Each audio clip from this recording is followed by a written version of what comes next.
Hello po sa inyo at welcome po sa channel ko in the name of the Father, kung saan tatalakayin natin ang tungkol sa salita ng Diyos at tungkol kay Jesus Christ, ang ating Lord and Savior. Itong mga nakaraang araw is naging napakasaya dahil ako ay naibahagi ko yung talent ko sa aking mga kaibigan at pamilya. Maraming salamat po Lord na binigyan niya ako ng isang talent na pwede kong magamit para magpasaya ng tao. Thank you po Lord sa talent. Yun. Topic natin ngayon is about sa Matthew 7:21-23. Bago ko yung sabihin, meron muna akong gustong ikwento sa inyo na nangyari nung ako'y papauwi. Dahil sobrang tindi ng traffic, sobrang gulo ng sitwasyon, ay halos magkagulo na yung mga drivers doon sa kalsada na parang halos magsusuntukan na sila doon.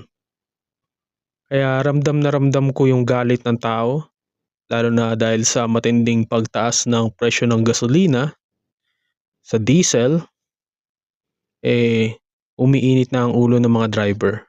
At minsan ay nakikipag-away na sila sa mga pasahero, at minsan yung pasahero naman pumapatol din, nag-aaway na sila doon, nagsisigawan na sila. Yan nga, kitang-kita ko yung ilan sa sign, kasi isa yun sa mga sign na si Jesus Christ ay malapit nang dumating, ang digmaan, ang lindol, ang tao ay magiging masyadong ganid sa pera o mag-iibig sila sa pera o pupuno sila ng galit. Ang tao ay mawawala ng pakialam sa isa't isa. Sinamarize ko na lang, pero kung gusto nyong mabasa ito, pwede kayong bumili ng Bible nyo at basahin nyo sa sarili nyo.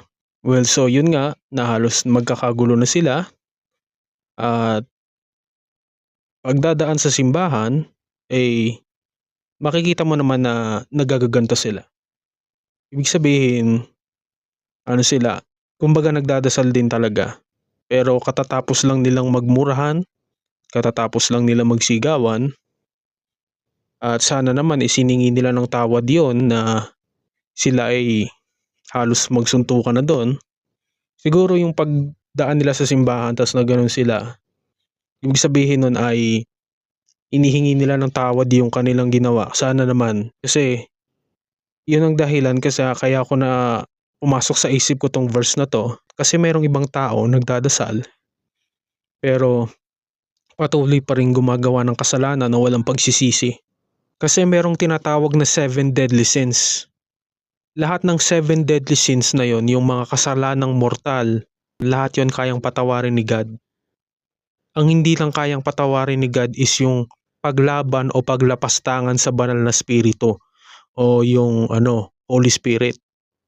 Well, ano ba yun? Pagka hindi na kasalanan na hindi kayang patawarin ni God, yun yung kasalanan na ginagawa mo pero walang pagsisisi. Yun na kumbaga hindi ka nakokonsensya. Kasi yung konsensya natin, yun yung Holy Spirit na nagsasabi sa'yo na mali yung ginawa mo. Ngayon, kung hindi ka nakokonsensya every time nagagawa ka ng kasalanan, ibig sabihin nun, yun yung kasalanan na paglaban sa banal na spirito. Yun ang hindi kayang patawarin ni God, yung walang pagsisisi. Kaya dito ngayon papasok tong verse na to, Matthew 7:21-23. Ang sabi dito, hindi lahat ng tumatawag sa akin, Panginoon, Panginoon, ay papasok sa kaharian ng langit, kundi ang mga taong sumunod sa kalooban ng aking Ama na nasa langit.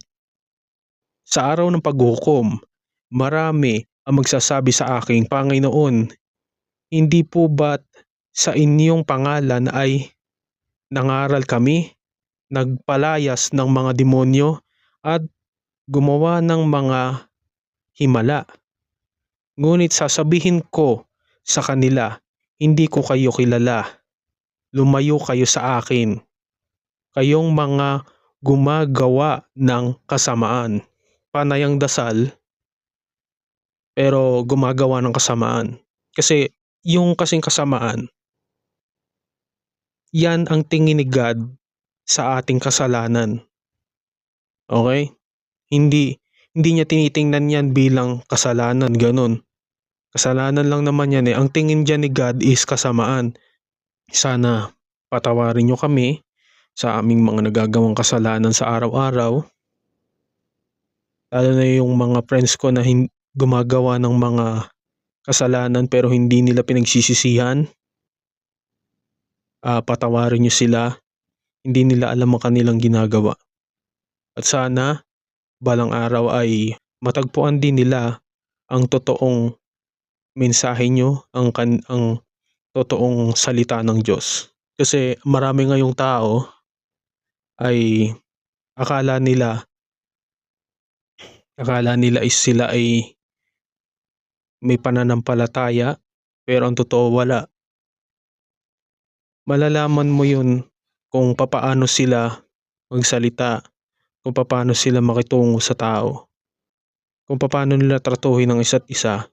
Sana maligtas yung aking mga kaibigan at mga pamilya na walang pagsisisi every time na gagawa sila ng kasalanan. Lahat tayo ay makasalanan, kahit ako makasalanan ako. Hindi ko sinasabi ang sarili ko na porke ako ay nag-aaral ng Bible o kaya mahilig akong mag-aral ng about sa Word of God, ako ay hindi na makasalanan. Makasalanan din ako. At minsan hindi ko mapigilan ang sarili ko na magkasala. Hinihingi ko yun ng tawad kay Lord. Nga pala, meron pa akong gustong idagdag na verse kasi ito yung verse na medyo nakakatakot din pero mahalagang malaman niyo to para malaman niyo yung katotohanan. Matthew 7:13-14.